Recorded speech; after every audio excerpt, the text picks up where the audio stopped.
Okay, so there's a new global board of peace, and wow, it's making some serious waves.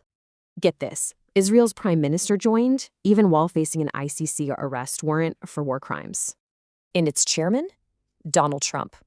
And you heard that right. It's a for-life gig. So, you're probably wondering, how on earth did the UN approve this? It's quite a story. Well, it all started as a very specific peace plan just for Gaza. The UN was on board. But that's where the classic bait and switch happened. The final version had a global mission. And the charter's language? It's a pretty direct shot at institutions that have failed. Ahem, the UN. So what are the rules here? Let's just say its power structure is interesting.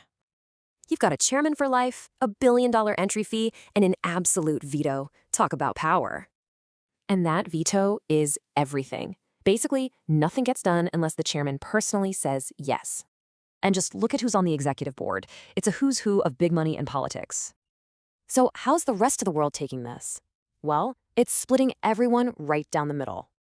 A bunch of countries are in, including key US allies, but much of Europe is saying no thanks. And right on cue, China steps in with its own plan for global governance. Game on. So now we have two totally different systems facing off. One-man rule versus the old UN way.